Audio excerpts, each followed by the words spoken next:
Olá, pessoal, muito boa noite. Sejam bem-vindas, bem-vindos, bem-vindes, todo mundo que chega no presencial aqui ao vivo, mas também quem chega depois, né? A gente sabe que tem uma força, uma potência muito grande esses diálogos, e por isso que é muito importante a gente fazer essa gravação, porque a gente pode assistir, reassistir, né? Refletir, se conectar. Então, quero agradecer muito a presença da Carol por ter aceitado o nosso convite. A gente está no nosso último encontro desse semestre, né? O último diálogo online, onde a gente está falando do nosso quinto princípio, né? Que é a alteridade. Então, foi uma palavra até muito nova, quando apresentada pela UT, eu fui até pesquisar, o que é alteridade? Soa bom, assim, né, mas o que é alteridade? Eu falei, nossa, essa palavra é muito poderosa, a gente precisa conhecer e tomar essa consciência. E foi uma super indicação, uma super conexão a Carol trazer toda a sua experiência, né, pessoal e profissional para compartilhar com a gente. Então, agradeço muito todo mundo que está aqui, especialmente a Carol. Para a gente se conectar, eu vou trazer um versinho, assim, uma frase bem curtinha, mas que eu acho ela bem potente com o nosso tema de hoje. Evolução humana é incendiar com o fogo anímico do amor a luzente sabedoria do espírito. Então, espero que a gente possa trazer esse fogo e incendiar, né, com amor, a luzente sabedoria do espírito hoje. Muito obrigada, Carol, seja muito bem-vinda. Obrigada, Aline, obrigada, meninas, obrigada, Rô, por estar aí ouvindo a gente. É muito bom ter espaço para falar. Eu tive uma mudança de encarnação recente, já vou explicar para vocês o que isso significa. E faz tempo que eu não exponho um tema e etc. Então, é um espaço importante para mim, que eu gosto muito. E, enfim, conto com a participação de vocês também. Vou falar bastante, mas se quiserem levantar a mão, se quiserem me interromper, acho que esse é o bom da gente estar assim, um cantinho acolhedor com poucas pessoas, para depois virem as interações extra lá no YouTube, etc. Essa palavra também é nova para mim, sabe, Aline, no meu vocabulário, mas acho que ela não é nova na vivência. Eu acho que ela é muito presente em todos nós, e assim que a gente chegou, a Lua se apresentou para mim, disse que fala de Campinas, uma terra que eu amo. Tenho até ex-namorado de Campinas, Luana. Tenho um carinho gigante. E também, Malu, tenho muitos amigos em Porto Alegre. E falar de Porto Alegre hoje tem todo um outro significado, né? Acho que os exemplos que a gente teve de alteridade, os exemplos que a gente teve do olhar para o outro, agora foram muito bonitos, dentre todos os outros depoimentos que a gente ouve e deve acompanhar. Acho que assim como a proposta desse espaço, que é o caminho-ação, que é a gente agir no mundo através de tudo isso que a gente discute aqui, a alteridade, o conceito dela tem essa proposta também, que não é ficar na teoria, é a gente levar isso para as ações no nosso dia a dia, é a gente de fato olhar e se conectar com o outro. Mas antes de eu mergulhar nos conceitos, eu queria contar um pouquinho para vocês da minha biografia, o nosso clássico antroposófico, como não, né? Jamais me despedirei deste ritual, mas eu hoje tenho 33 anos, eu sou mãe da Sofia, esposa do Lucas, eu moro em São Paulo, sou nascida e criada aqui, e, e eu posso dizer para vocês que eu sou fruto da alteridade, acho que de um dos lugares mais bonitos que ela poderia nascer, porque eu tive meus pais biológicos. Oi, Rô! Tá na Siloé? Não, tô em Parece, casa. Parece, mas não é. parece mesmo. É, Eu, dentro de casa, então, tive meus pais biológicos, mas eles faleceram muito cedo. Quando a minha mãe faleceu, eu tinha 47 dias de vida, e aos 3 anos o meu pai faleceu. Só que a vida é muito generosa com a gente, eles já tinham indicado os padrinhos, as pessoas que seriam meus padrinhos. E aí entram Jair e Helena na história, que são meus pais, são o amor da minha vida, as pessoas que me cuidaram e que olharam para essa menina que precisava de acolhimento e, de fato, cumpriram com aquela missão de padrinhos, de cuidar, criar e etc, né? Então, eu sou fruto primeiro dessa história de transformação, de caminhar para uma outra família.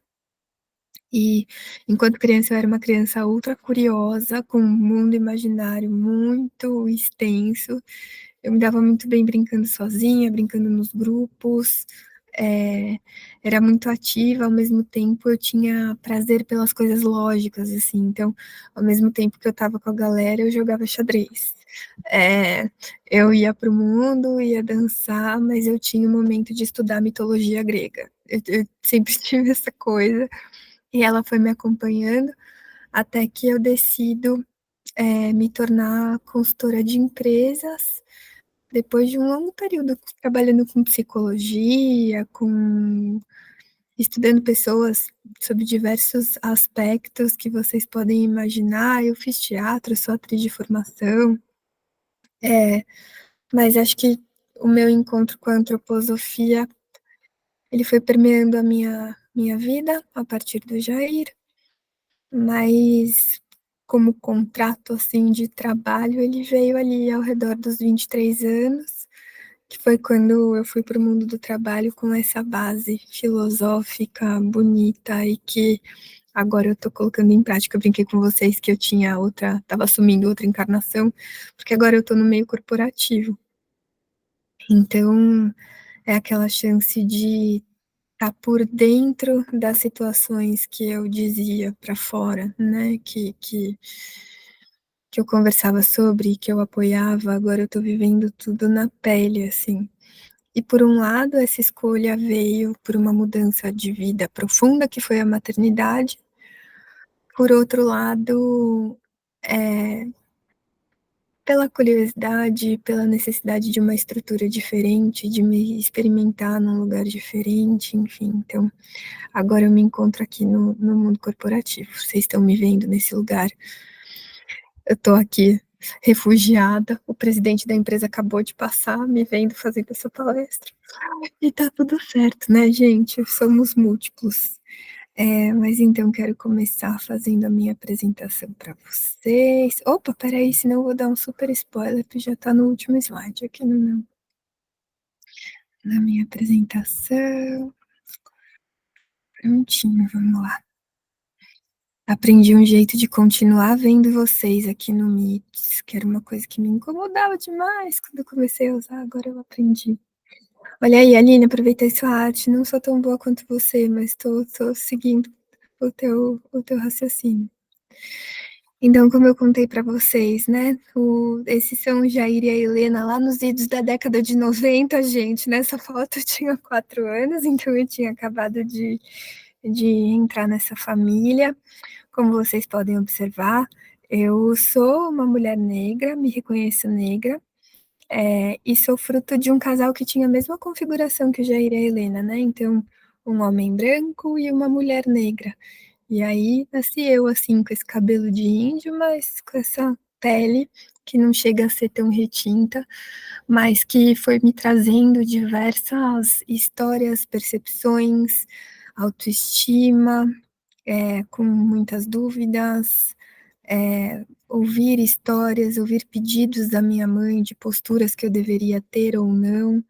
Sempre seja melhor do que todos que estão ao seu redor, não dê motivos para duvidarem de você, seja forte, seja firme, e ouçam a minha voz, né? Ela não colabora muito, é uma voz super doce. Então, eu fui arranjando ao longo do tempo os subterfúgios para, além do meu tom de voz, como é que eu me posicionava, como é que eu ia conquistando esse lugar, esse espaço. E além de eu estudar muito e ter esse imaginário muito profundo, eu sempre fui muito sonhadora. E meu maior sonho, adivinhem, era ser mãe, era construir uma família, era chegar nesse lugar. E o que aconteceu depois da pandemia, teve um evento biográfico importante, né? Enquanto o mundo estava sofrendo, estava viajando, e eu fui parar na Suíça, gente. Então, eu cheguei na Suíça, no dia seguinte as fronteiras fecharam, eu fui a trabalho, mas de repente eu me vi presa naquele lugar, sem saber quando eu sairia, se eu sairia. E, e aí veio um grande chamado para, acho que duas situações. Um era eu ficar bem comigo mesma, sem distrações excessivas ao meu redor.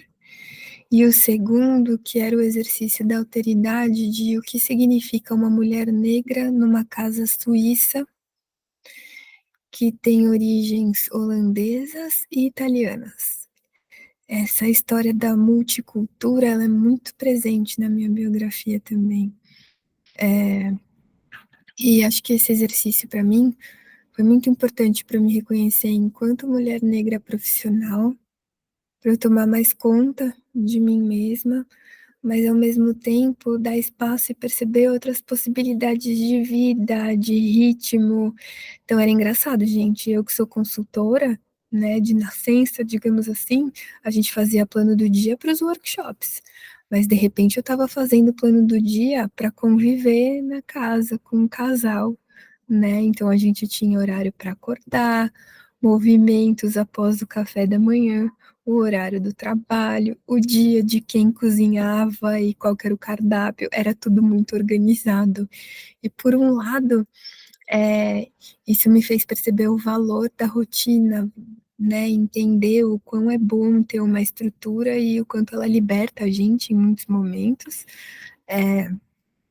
Por outro lado, eu também descobri como que através de toda essa rotina eu poderia ser eu mesma, porque não era uma coisa que eu estava acostumada a fazer.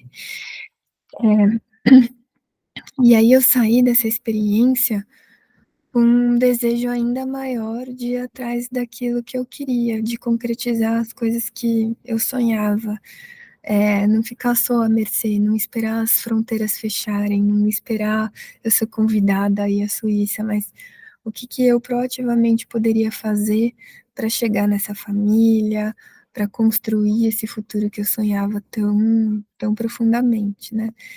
E então eu volto para o Brasil, volto para Digo, as fronteiras passam a abrir, eu decido mudar de casa e conheço o Lucas, que é argentino, gente. Olha aí a multiculturalidade, né? Então eu estava ali com o Lucas, loiro, dos olhos azuis, ser uma mulher negra brasileira, mesma faixa etária, e a gente apaixonadíssimos e descobrindo como que essa relação ia acontecer. Foi tudo muito intenso, muito profundo, e eu acabei conseguindo construir esse meu sonho, né? Então, olha como os espelhos são fortes e se realizam. Eu tenho uma irmã, a Carolina. Eu me chamo Carolina por conta dela. Sou uma homenagem a ela. Então, minha mãe lá atrás, quando ela escolheu meus padrinhos, ela falou: Nossa, sua filha é tão fofa, tão querida, eu quero que a minha seja assim também. Mal sabia ela que seríamos irmãs no futuro. É, e a minha irmã tem uma pele mais clara que a minha. Desde criança eu ouvia certas histórias da minha mãe, né? De vir um prestador de serviço em casa, minha mãe com minha irmã no colo e o prestador de serviço pedir para minha mãe chamar a dona da casa, que ele precisava fazer acontecer, etc. Dela passear no shopping e perguntarem se era filha dela mesmo e etc. Mas isso há 40 anos atrás. E qual não é minha surpresa, quando a Sofia nasce, eu passo exatamente pelas mesmas coisas. Então, mais de uma vez eu fui ao shopping com meu marido ao lado e ouvi frases do tipo: Graças a Deus você está com seu marido. Não fosse ele, a gente acharia que você tinha roubado essa criança. Ou também brincando ali no prédio: Nossa, então você é a outra babá da Sofia? E não, né, gente? Eu sou a mãe. E aí a gente entra em um lugar que acho que vale a pena aprofundar um pouquinho nesse conceito da alteridade.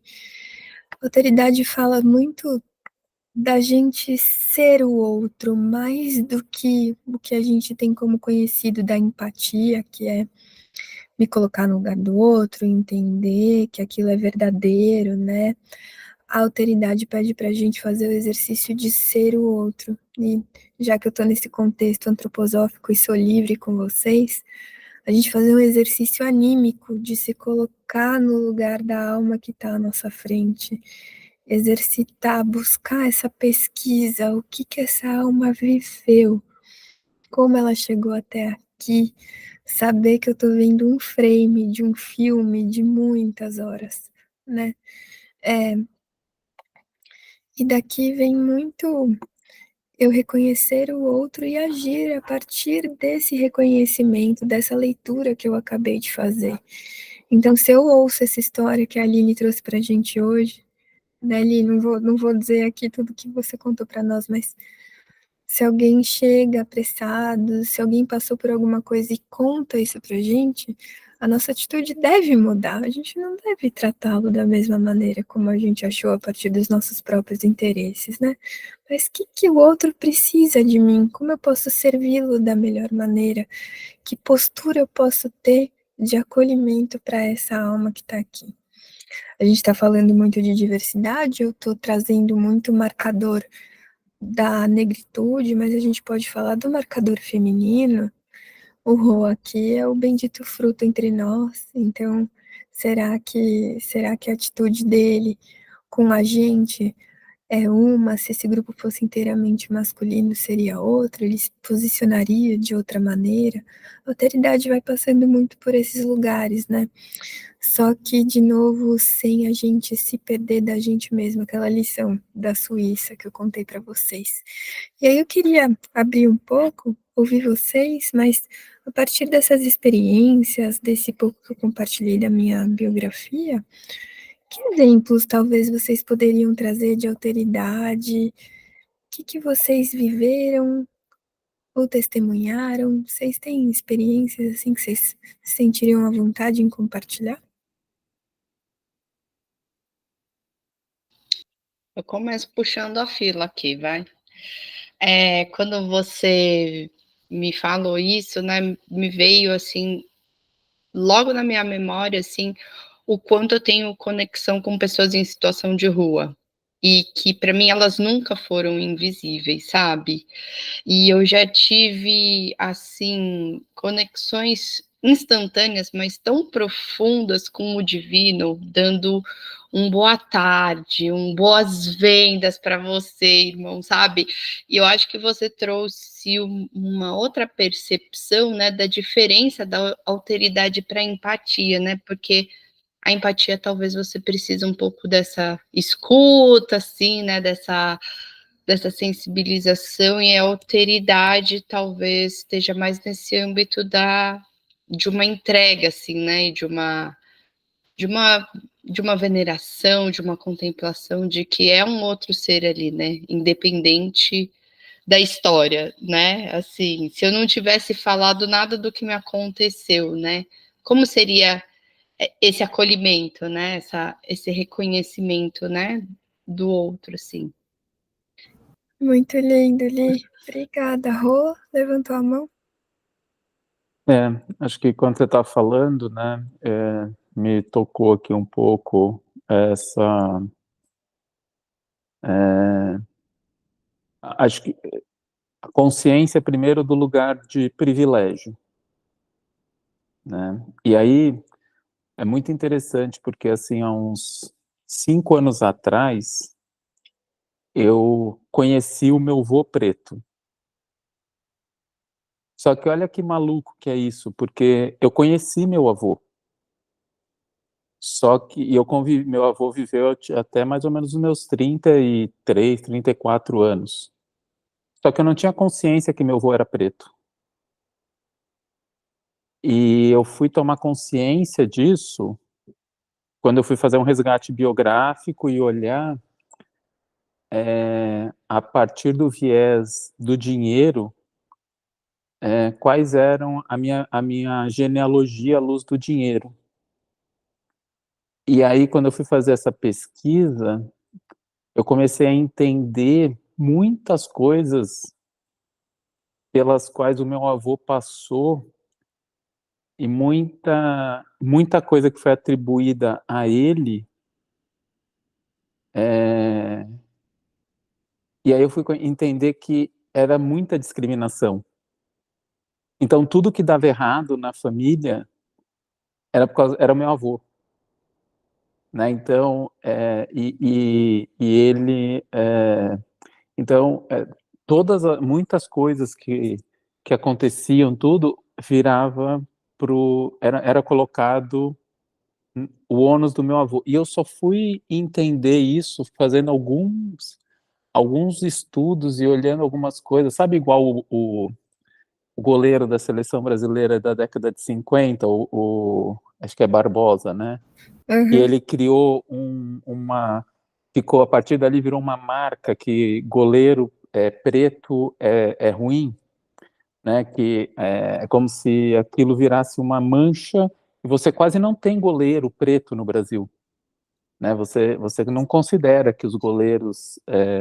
então, e aí eu comecei a olhar e ver, nossa, eu sou fruto de um processo de branqueamento, né, que buscava isso, né? Então eu sou filho de imigrantes italianos, analfabetos que vieram para o Brasil para substituir a mão de obra escrava, e de alemães também. Então meu avô preto casou com uma alemã, clareou um pouco a pele, e depois disso meu pai casou com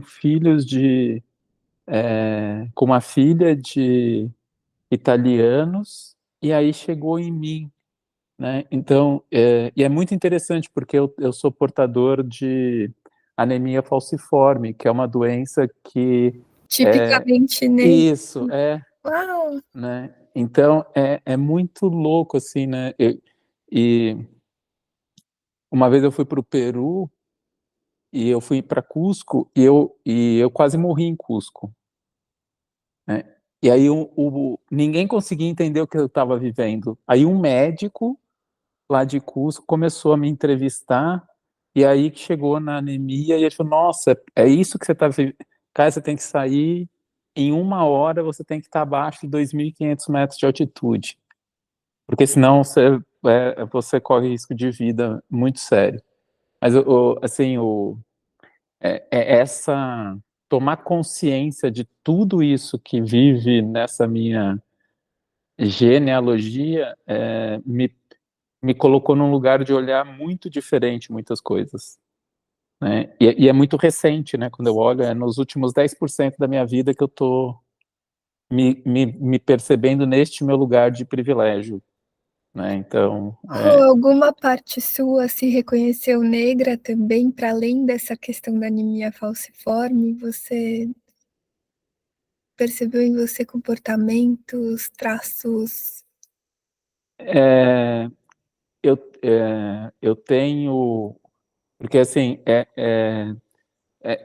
o negro do meu avô é um negro que ele tem um fio muito um pouco pro árabe muçulmano, sabe? Então, era uma coisa que eu não reconhecia muito em mim, e eu passei a reconhecer muito mais no meu próprio rosto, né? Então, porque acho que era algo que eu negava, e as questões também musicais, assim, me abrir mais para perceber e reconhecer principalmente as questões das letras das músicas mais populares, como o samba e coisas assim, sabe? Que antes era algo que eu me colocava como uma certa distância, até arrogância em relação a isso, sabe? Super interessante. Eu acho que se eu penso na fala de vocês dois até o momento, eu vejo esse exercício da invisibilidade e do quando eu me aproprio disso. Parte do que acontece com o outro sou eu também. E aí fica mais fácil de ajudar, de se auto-perceber, né, de ir além. E aí, Lua, Malu, eu vou pedir licença de vocês, não sei nem se vocês já queriam trazer depoimentos, eu vou caminhar mais um pouquinho, mas vai ter oportunidades, tá bom? E aí vocês me ajudam a trazer o próximo ponto que eu queria trazer. Vocês já sabem onde essa frase vai chegar, né? Mas a gente não nasce negra, a gente se torna negra. Claro que isso tem fundo na frase de Simone de Beauvoir, mas é um fato, né? Não importa o grau de melanina da minha pele, há sempre um momento biográfico que revela para mim que eu sou negra, e por isso, nessa circunstância social em que a gente existe, estrutural, eu sou diferente, e eu sou tratada diferente, e não importa o meu cabelo liso, o meu nível econômico, em algum momento a minha vivência encontra uma barreira por conta dessa imagem e da não alteridade. O exercício que o filósofo propõe, um dos que mais trabalhou o tema da alteridade, é que o preconceito é o contrário dela.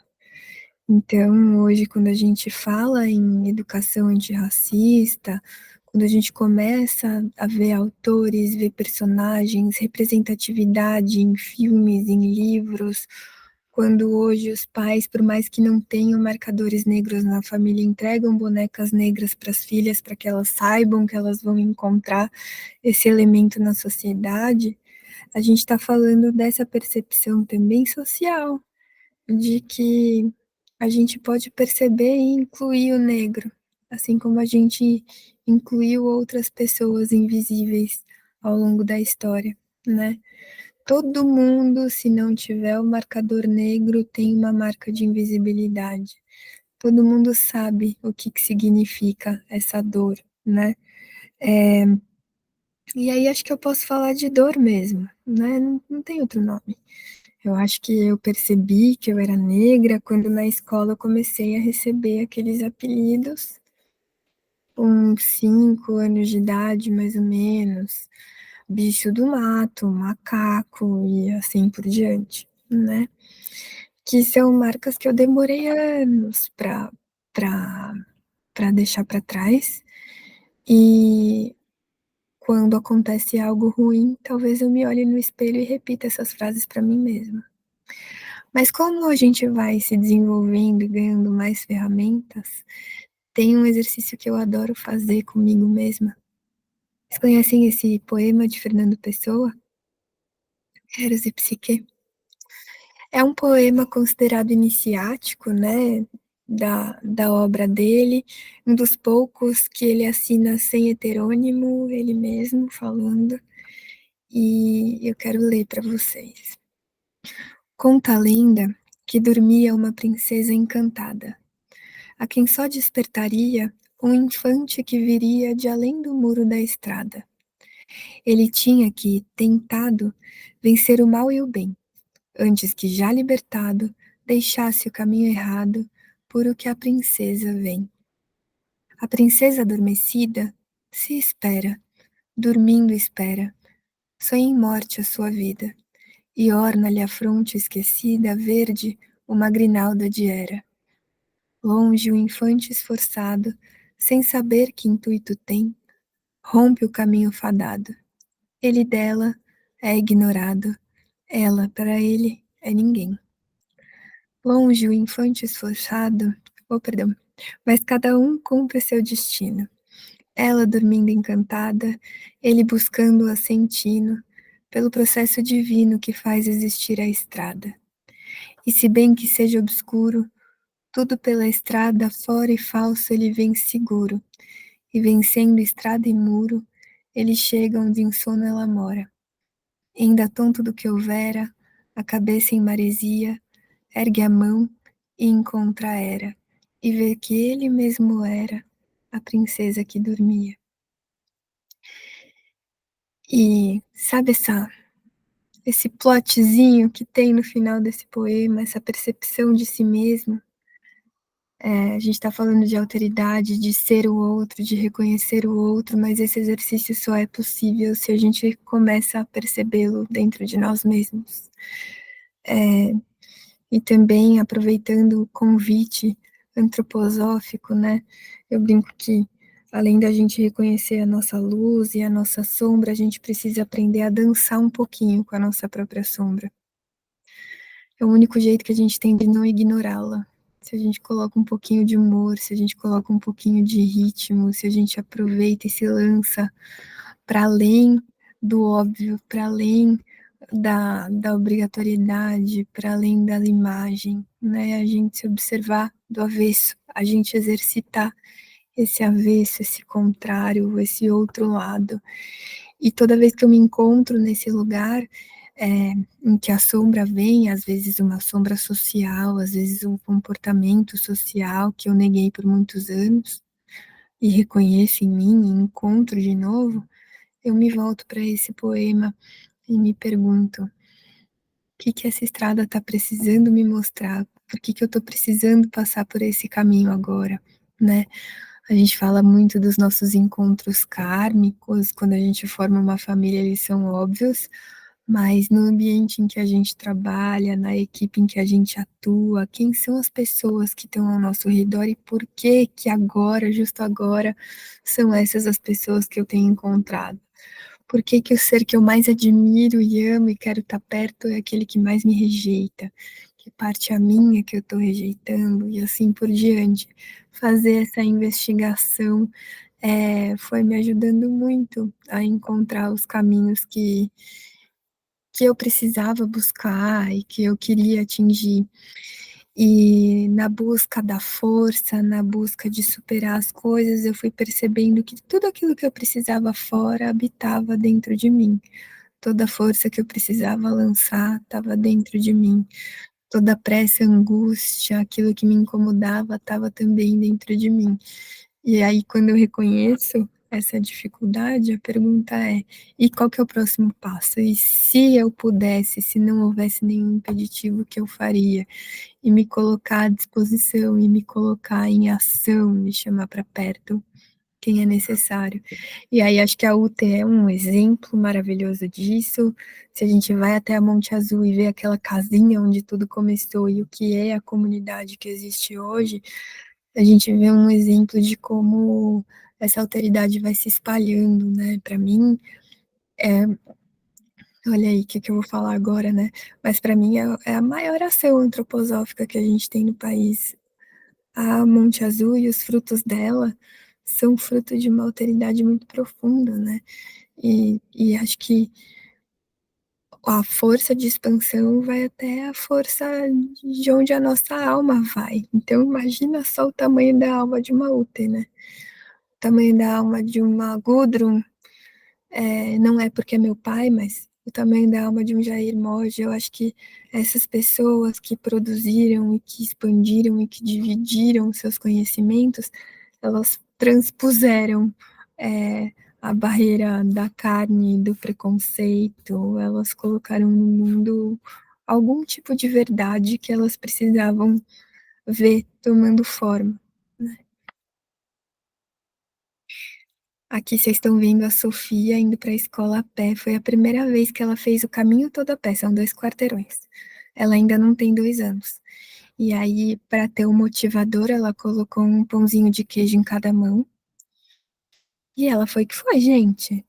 Segura, já sabia o caminho da escola, é, mas o bonito disso é que a gente percebia que a cada dia ela andava mais um pouquinho. Quando ela precisava de acolhimento, ela ia no colo o caminho inteiro. Mas hoje foi o primeiro dia que ela foi a pé sozinha. E aí a pergunta que eu tenho para vocês, e talvez meninas que ainda não abriram o microfone, né? Qual que foi essa descoberta sobre você que te permitiu algum tipo de proximidade com o outro, né? Quando eu recebi essa imagem hoje, ela me encheu de amor, assim, primeiro porque eu achei que ela estava muito bonitinha, estilosa. Falei, gente, já tem uma personalidade aí surgindo, porque é ela que escolhe a roupinha dela. E um reconhecimento dessa independência, que é um valor para mim. De repente eu vejo a minha filha com 1 ano e 10 meses já exercitando a dela, né? Acho que foram coisas que foram alimentando minha alma nesse sentido. E vocês, meninas, se sentirem à vontade em falar também um pouquinho?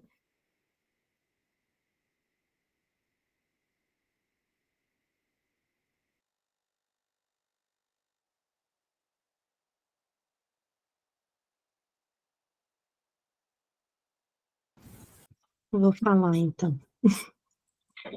Eu acho que não é a minha última descoberta sobre mim mesma, mas foi uma das grandes descobertas que eu tive, que me permitiu, assim, me aproximar mais do outro. Foi quando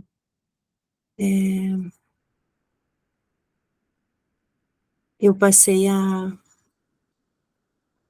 olhar para algumas situações desafiadoras da minha vida, não mais de um lugar de vítima, de por que comigo,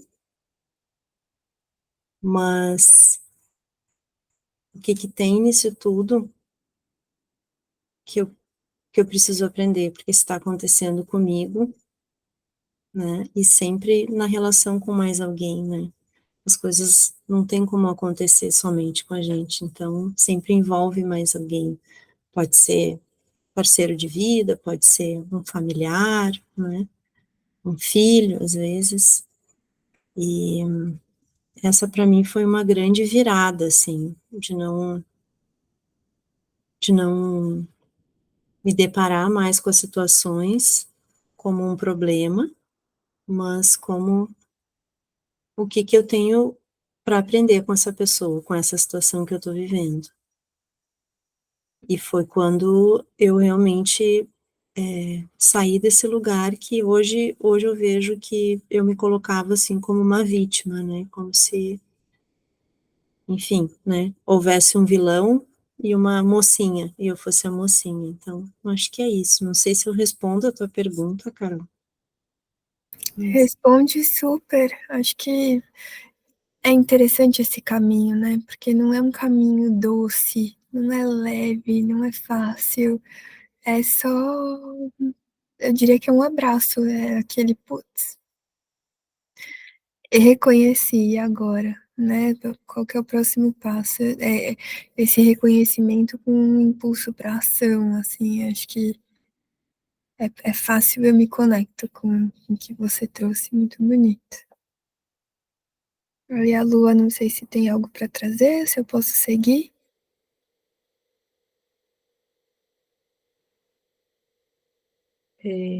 Bom, veja aí o seu planejamento, se você quiser seguir, posso.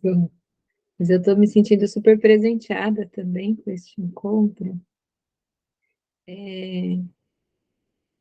Esse lugar, dessa forma que você traz, Carol, de que eu tenho me sentido muito privilegiada em muitos aspectos, e aqui no Caminhação isso é um presente de todos os dias, assim, que é quanto eu estou crescendo em tantas coisas, principalmente nessa questão social, né, de como que eu me coloco diante das pessoas, da minha família, com muito carinho. Assim, sabe? Eu, assim, estou protegida aqui, estamos dentro, e aí tá vindo esse monte de presente que não é só gostoso de escutar, dói, incomoda, né? Me dá uma sensação de perda de tempo. Quanto tempo que eu demorei para ouvir, sabe? Para começar a mexer, para começar a mudar, quantas coisas eu fiz sem perceber, quanto tempo que eu fiquei dormindo, acreditando num mundo cor-de-rosa que estava muito gostoso e confortável, né? Mas ele não precisa ser só cor-de-rosa, dá para ser colorido, dá para transpor o cor-de-rosa, assim. Mas é muito com muito carinho, sabe? Assim, muito respeito com o meu caminho, né? Com a minha história, com o meu tamanho. E enfim, é um presente até para eu olhar para mim mesmo com esse um pouquinho de carinho também, assim, né?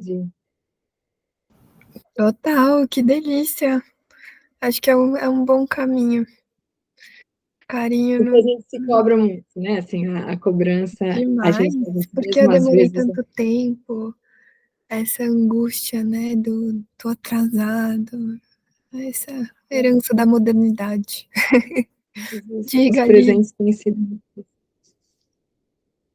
Eu só quero muito compartilhar isso, porque a caminhação, assim, é um lugar de eu me sentir em casa, assim, é onde eu me sinto assim, eu faço parte do mundo, né? Tem, assim, essa população aqui junto comigo, assim, sabe? E, assim, não é uma última descoberta. Eu sempre tive umas intuições, assim, uns lampejos, assim, de consciência, assim, sabe? E alguns anos atrás veio bem forte assim para mim. É preciso discriminar para não discriminar. Então, quanto mais eu percebo essa diferença, eu percebo que existem diferenças, talvez seja mais difícil eu cometer o ato da discriminação, né? De perceber essa diferença como algo ruim. Mas se eu percebo que tudo é diferente, né? Todo mundo é diferente, as situações, os contextos, né? As próprias fisionomias, assim, né? Se eu discrimino, né? De descrever essa diversidade, é mais difícil discriminar, porque é como se eu tivesse, eu gosto muito dessa imagem também, é como se eu tivesse um óculos e ele fosse de lente de bolha de sabão, sabe? Então ela é bem furta-cor, assim, ela é bem frágil, ela pode estar mudando a todo tempo. E ela é tanto côncava e convexa. Então ela, tipo, ela amplia essa cor para fora e amplia essa cor para dentro, sabe? É um óculos que eu uso ele, assim. Não tem fabricação, mas vocês podem fabricar o de vocês, sabe? Que é isso, da gente poder discriminar isso, entender essa diversidade, né? Ter essa lente furtacor, assim, e poder, talvez, praticar, né? Viver, ser essa alteridade, assim, mais genuína, né? Caramba, lindo, hein? A Aline acabou de remodelar o conceito de óculos cor-de-rosa na minha vida. Você desconstruiu o óculos cor-de-rosa. Agora eu vou começar a falar do meu óculos de bolha de sabão para todos. Você me empresta esse conceito maravilhoso? Obrigada, Ali. Porque eu acho que passa muito por aí, né? Tem aquela sabedoria de só se pode integrar aquilo que foi devidamente separado, né? E junto com isso, a natureza não dá saltos, a gente respeitar o tempo das coisas, a verdade das coisas. A gente tem intenções e vontades, nem tudo é possível, tudo é o que é. Enfim, tem diversas sabedorias, assim, dessas grandes que vão ajudando a gente a delimitar. O nosso campo de visão, mas no melhor dos sentidos, né? E o que eu tenho aprendido é que se eu quero aprender algo rápido, o melhor jeito é me lançar no desconhecido. Então, eu passei 9 anos sendo consultora numa empresa, conquistei meu espaço, eu estava no gostosinho, Lu, que nem você. Eu estava no conforto, eu estava na minha casinha ali, de alguma forma, né? Há 2 meses eu venho para cá sem conhecer direito, tateando, mas eu descobri várias coisas. Eu descobri que as pessoas me acham muito engraçada. Eu descobri que eu tenho colegas negros maravilhosos que eu não tive a oportunidade de conviver e trabalhar em outros momentos da minha biografia. É, os pedidos que chegam para mim de entregas são coisas que já vivem na minha alma e que agora eu estou tendo oportunidade de praticar. Então, essa coisa do lançar-se no desconhecido com EPIs, né, com equipamentos de segurança, vamos lá, sem irresponsabilidades. Calma lá, né, pra tanto. Dá muito certo, assim, é um dos caminhos possíveis. Além, claro, da escuta aberta, do coração aberto, que é como eu gostaria de concluir a nossa conversa aqui. Então, esse é um ser humano, né, gente? Homem, mulher, todos estão aí nessa figurinha, e talvez vocês já conheçam esse conceito, mas queria trazer sob esse olhar da alteridade, né? Então, se a gente se dividir lá nas dimensões do pensar, sentir e querer, esses são, como todo mundo já conhece, tem proximidade com essas três dimensões, imagino eu, né? A gente tem um jeito muito natural de operar. Então, nesse primeiro caminho, deixa eu ver se eu. Aqui. Nesse primeiro caminho, o meu olho, por exemplo, recebe um estímulo, esse estímulo me gera uma percepção, e a partir daí eu conceituo. Por exemplo, agora, a luz bateu no meu olhar, no meu campo de visão, eu percebi uma garrafa. Conceituei, eu tenho esse conceito dentro de mim, acabo de ver uma garrafa. E aí, ali no meu campo do sentir, pode acontecer de eu julgar essa garrafa. Ela é bonita, ela é velha, ela não é minha, ela faz a minha bebida ficar quentinha, ela retém calor, isso me dá alegria, e isso vai me gerar diversos sentimentos. Só que o que acontece com a gente no nosso estado natural? Quando a gente cai no espaço do julgamento, ele pode levar a gente para polaridades famosíssimas, chamadas de antipatia e simpatia. Reconhecem? Se a garrafa é linda, eu vou querer essa garrafa, só vou trazer ela, meu Deus do céu, só vou beber o que fica bom nela. Ou antipatia, pelo amor de Deus, se eu não tirar esse negócio da minha frente, eu não vou conseguir nem trabalhar. E os dois espaços, as duas polaridades são muito perigosas, né? De um lado, a antipatia me impede de me relacionar com aquilo que eu não gosto, com aquilo que por algum motivo eu conceituo negativamente. Por outro lado, a simpatia também me gera uma certa cegueira, que é esse excesso de paixão, esse excesso, né, de vontade, também me impede de julgar verdadeiramente qual a necessidade daquilo que está à minha frente. E aí eu parto para uma ação inconsciente, eu vou agindo por impulso. Por um lado, criança faz muito isso, né? Quando a criança percebe alguma coisa e aquela coisa é perigosa, ela já sai dali do campo de visão, ou quando ela ainda está testando o limite, ela vê a água da piscina brilha, é muito legal, ai meu Deus do céu, e vai se lançar sem medo, né? Por outro lado, enquanto adultos, a gente faz isso a todo momento também. São os momentos em que uma pessoa, por algum motivo, por alguma atitude, enfim, aciona algum tipo de gatilho na nossa cabeça. E aí a gente já não consegue interagir inteiramente com essa pessoa, né, no nosso estado mais educado e profundo, digamos assim. Então, esse exercício natural, esse nosso jeito de visualizar o mundo, ele é quase que automático, é a configuração de fábrica. Só que, graças a Deus, a gente tem vários estímulos para o autodesenvolvimento ao longo da nossa vida. E aí eu coloquei aqui que seria o caminho desse exercício da alteridade, né? Então, se a gente colocar nas mesmas dimensões do pensar, sentir e querer, a gente tem a oportunidade de novo, deixar o estímulo externo me gerar uma percepção, eu fazer uma conceituação, mas antes de partir para o julgamento, fazer o exercício da empatia. O teórico que também falava muito sobre alteridade, ele colocava nesse lugar, né? A empatia é a alteridade em ação, é a postura da ação da alteridade, né? E aí eu me coloco no lugar do outro, eu sou o outro, o que o outro sente é verdade, e aí eu faço uma análise subjetiva, eu pondero isso que eu acabei de visualizar. Essa palavra ponderação tem uma raiz muito bonita, assim, eu adoro essas palavras múltiplas, né?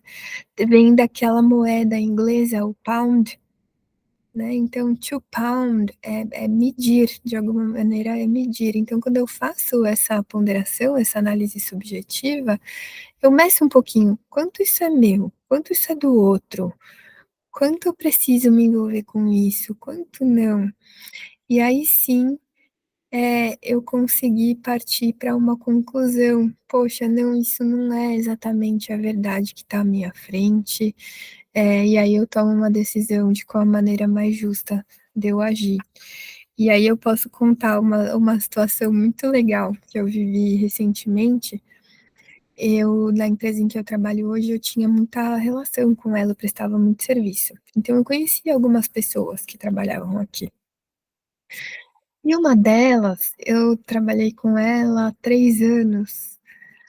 Ela era jovem, estava chegando, e eu mandava mensagem e ela não respondia, e eu fazia pergunta e ela não sabia responder. E eu lembro que na época, ali 3 anos atrás, aquilo me irritava profundamente, me deixava insegura, não sabia como lidar e etc.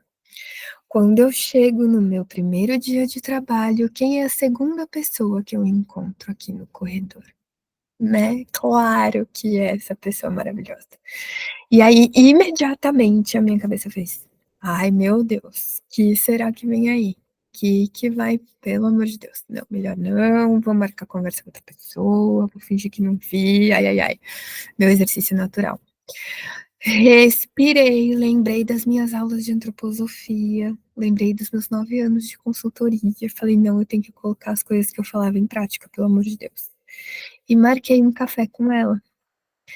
Para minha surpresa, ela é uma das pessoas que mais se desenvolveu mais rapidamente, do jeito mais bonito que eu poderia imaginar, assim. Então, foi uma pessoa que recebeu os feedbacks que recebeu e que, de fato, buscou o próprio autodesenvolvimento, né?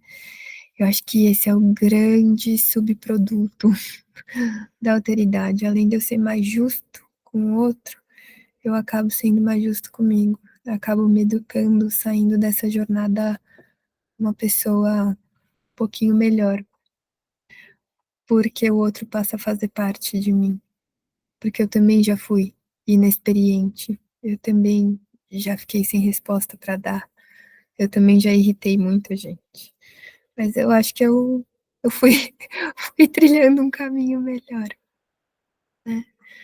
E aí,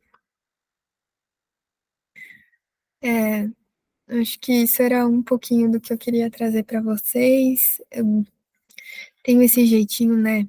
Rô, que pena que eu saí da Digo logo que você chegou, senão você já está acostumado com esse meu jeitinho de dar palestra, assim. Gosto muito de conversar e que as coisas sejam leves, mas ao mesmo tempo trazer exemplos práticos. Mas queria ouvir vocês, percepções, se tem perguntas, se querem conversar um pouquinho mais, enfim, eu estou aqui à disposição.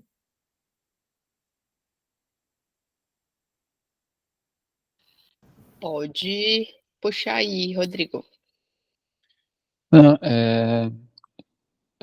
outro dia eu ouvi algo e eu fiquei isso passou a fazer muito sentido para mim, que a pessoa trouxe que ela estava cada vez mais aprendendo a confiar nas pessoas que têm síndrome de impostor, porque essas pessoas são as pessoas que estão perguntando para o mundo e não estão saindo fazendo afirmações para o mundo, né? E achei genial isso, assim, sabe? Porque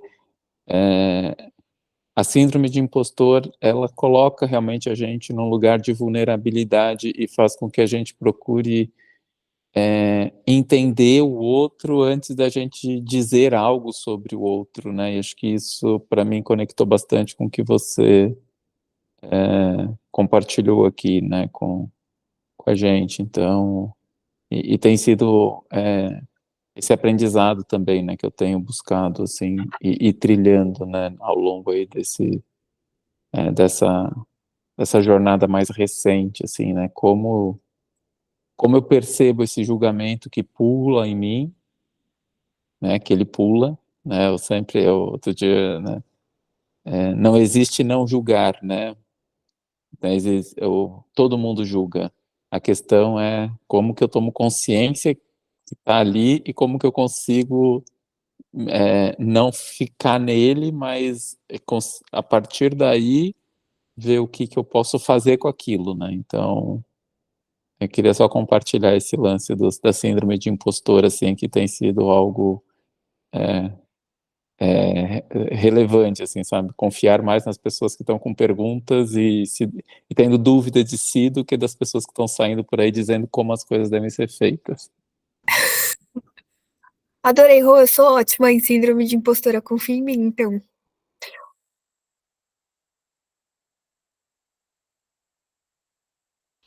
Lua, você tinha aberto o microfone? Você quer comentar algo? É só porque eu mudei do computador, do celular para o computador. Tem algo que eu queria trazer, Carol. Primeiro, agradecer profundamente a tua fala. Além da tua voz doce, a forma como tu compartilha, assim, o teu conhecimento, a tua experiência de vida parece que vai me colocar para dormir, assim, de tão gostoso.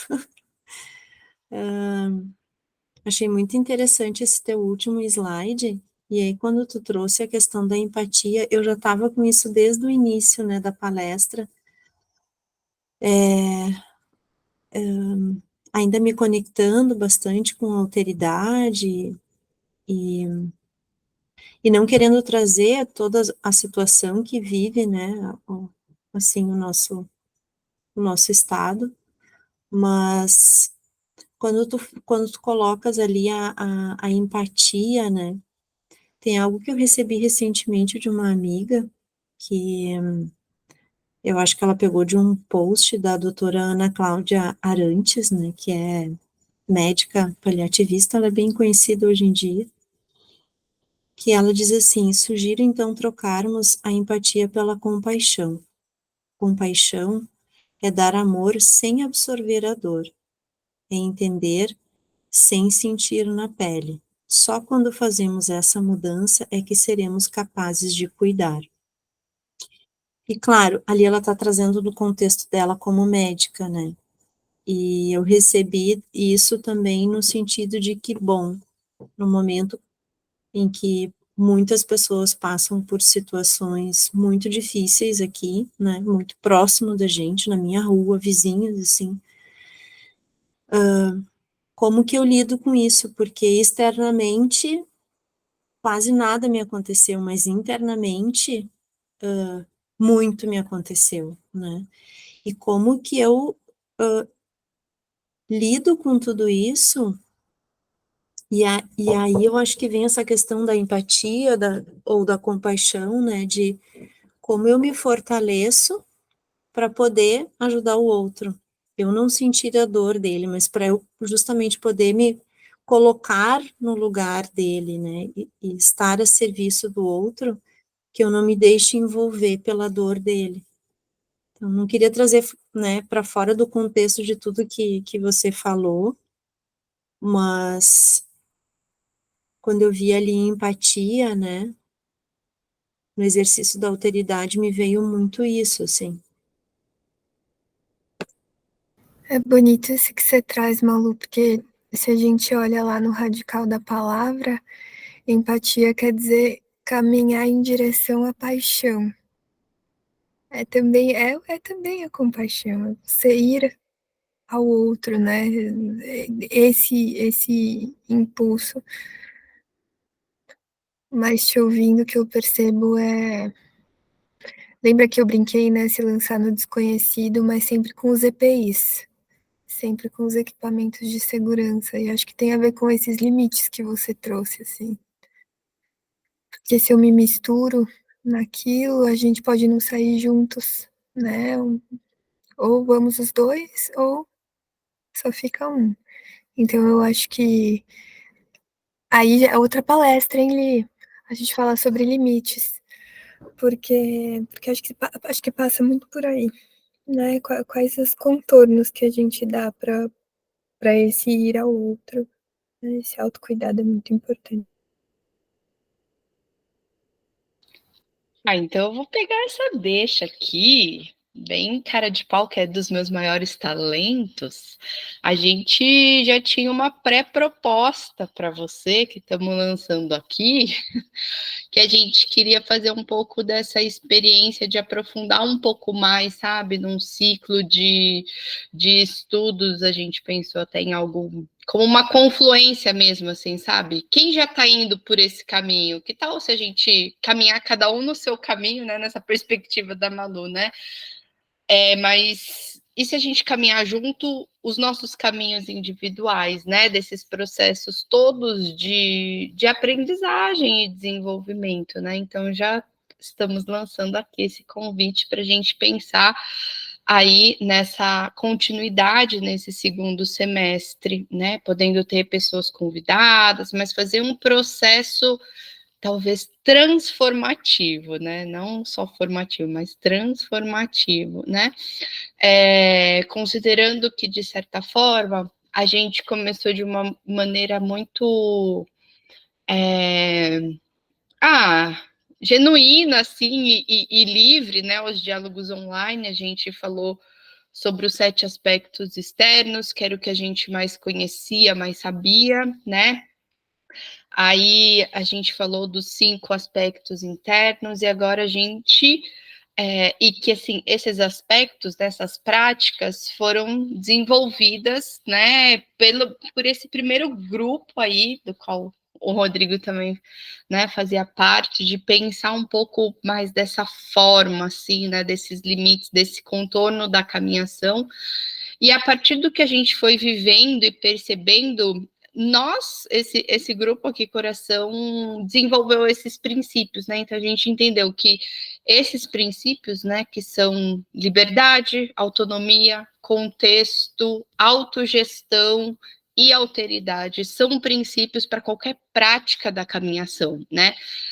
De certa forma, a gente, né, fecha um ciclo, mas a gente sente muito essa necessidade de apoiar, continuar apoiando o autodesenvolvimento das pessoas, porque a gente, nesse processo aí que a gente está de 4 anos, 5, meu Deus, 2019? 5 anos, a gente percebeu que essa trimembração, essa renovação do impulso da trimembração social, ela não é só social, ela também é humana, né? E que às vezes a gente precisa, com essa força dessa nossa época, a gente precisa fortalecer, nutrir, estimular muito mais as individualidades e encorajar, né, a autoiniciativa, a autoeducação, do que pensar na força do coletivo, né? Que esse coletivo se crie a partir da autoiniciativa, né, de cada um. Então, seria essa nossa continuidade, essa nossa intenção para esse segundo semestre, a gente poder continuar fortalecendo e encorajando as pessoas para esse encontro, né, com os destinos delas, né? A alteridade é isso, né? Essa coragem de se encontrar com o outro, e esse outro, quanto mais diferente de mim, melhor para mim, né? Então, já deixo esse convite aqui. Você abriu? Não, quero só agradecer, Rito. Você já tem meu telefone, estamos em contato. Olha, nisso que você acabou de falar, não sei se você teve a oportunidade de ver a palestra do Jonas Bach, que ele deu sobre os novos mistérios, e ele é a renovação, né, dos mistérios, e ele traz isso como uma das falas mais centrais, que é essa lógica de que eu preciso encontrar o meu caminho, e de que antes, os antigos mistérios, eu tinha uma ordenação, que era do coletivo para o individual, e que os novos mistérios,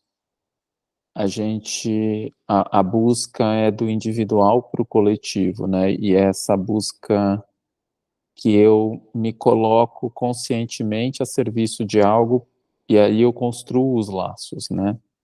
Então, eu escolho estar, eu escolho esse caminho, né? Então, eu escolhi estar aqui, né, hoje, e é o que a Ute fala, né, que vontade todo mundo tem. Agora, força de vontade é algo que precisa ser desenvolvido, né? Muito bom. E acho que traz também muito forte essa diferença, né, entre solidão e solitário, né? Assim, a gente precisa ser solitário e ser solidário, né? Mas daí a gente percebe que a gente não está sozinho, né? E esses encontros nossos podem ser esse cálice, né, que acolhe essa nossa vontade, mas a nossa força de vontade para realmente poder agir no mundo, né? E se focar talvez mais nas microações do que em mega ações, né? Se eu trouxe uma fala para os meus alunos do programa Jovem Aprendiz, a gente está falando do módulo de projeto de vida. E aí eu fiz assim, ó. Dentro de nós tem dois baldinhos. Um das luzes, né? Outro das sombras. Um da alegria e outro das tristezas. E no balde positivo vem só bolinha de chumbo. E no balde das tristezas é só pena. Ai, como eu sinto pena. E aí, assim, quanto vale 1 quilo de chumbo e 1 quilo de pena? Vale a mesma coisa. Mas qual é o volume, né? Aí as coisinhas positivas parece que é sempre mirradinho, né? Que a gente é vítima, né? A gente não tem esse poder, né? A gente não. E aí a gente olha sempre tudo pequenininho, mas a gente tem que se concentrar no peso das coisas, né? Então as micro ações, né, trazem esse peso, assim. Então acho que a gente conseguir sustentar, né, 1 ano e meio, os diálogos online, né? Agora a gente expandir para esse novo momento, assim, é para a gente realmente tentar intuitivamente, né? Que é isso que tem sido a caminhação, intuitivamente caminhar então por esses novos mistérios. Estamos desmistificando os mistérios. Maravilhosos. Obrigada pelo espaço, gente. Foi muito gostoso. Eu quero só fazer mais um convite, se alguém não tiver mais nada a falar, alguém quer compartilhar algo? Eu vou aproveitar essa oportunidade aqui, então, só um instantinho, que é convidar vocês também para o nosso segundo seminário de saberes populares. Ele já vem sido pensado, saberes populares e antroposofia, né? Ele já vem sendo pensado assim, cuidado, amado desde o ano passado. E aí, quando essa intuição veio, né, no ano passado, a gente fazendo nosso planejamento para esse ano, aconteceu da gente achar que seria lá em Porto Alegre, seria presencial. E aí o que aconteceu? Que a gente transformou, né, o formato do seminário para ser online e para beneficiar Porto Alegre, que é uma grande comunidade muito ativa aí da caminhação, muito diversa, né, com muita alteridade aí. Então, o seminário já está com as inscrições abertas. Nós teremos várias palestras, elas são todas online, elas vão ficar disponíveis a partir de julho, mas por tempo indeterminado, então você não precisa fechar sua agenda, ver a sua disponibilidade, porque você vai vendo os conteúdos conforme a sua disposição. E o tema desse ano é fraternidade em busca de novos paradigmas econômicos, sociais e ecológicos, que acho que tem muito a ver, né, com o nosso tema aqui de hoje também, da alteridade. A gente tem link para inscrição tanto no no nosso Instagram, no nosso grupo do WhatsApp. A gente está atualizando lá a página também do site da Sociedade Antroposófica, né? E todo esse valor arrecadado ele vai ser destinado, né, à escola Waldorf Querência, que está fazendo essa grande articulação em apoio a toda a comunidade ali do entorno, né? Como a Malu trouxe, né? A casa dela, a escola, né? Que o filho dela estuda, assim, não foi prejudicada fisicamente, né? Mas o acesso, todos os acessos à escola, toda a comunidade, né? Os moradores ali do entorno têm as suas casas, as suas vidas, né? O seu trabalho ali prejudicado. Então, vai ser essa a destinação do nosso seminário esse ano. E eu já tinha feito alguns convites. Rodrigo Begami foi uma das pessoas convidadas. Carol, como a gente ia bater um papo aqui, a gente, né, faz esse convite presencial mais caloroso, né? Então fica, né, esse convite para vocês poderem compartilhar aí os saberes de vocês e poder nutrir ainda mais as pessoas para esses novos mistérios. Adorei agora. Chama o Jonas, ó. Incrível, gente. Parabéns. Obrigado, Carol. Obrigado aí, gente, por não soltar a ponta da corda. É isso, gente. Então, muito boa noite, muito obrigada. Que a gente, ó, pegue agora no nosso bolso imaginário também o nosso óculos furta-cor de bolha de sabão. Então, ou seja, muda a todo momento, que ele é côncavo e é convexo, que a gente saia lindamente com esse óculos aí da alteridade. Essa é a marca dele, tá, Carol? Acabei de lançar aqui. Mandar botar lá no dicionário, gente. Pode deixar. Agradecendo muito a oportunidade, a presença de todo mundo aqui e até o próximo semestre, as novidades e até o seminário também, tá bom? Prazer em conhecê-la, Carol. Obrigada. Tchau, tchau. Obrigado, gente. Obrigado, Carol.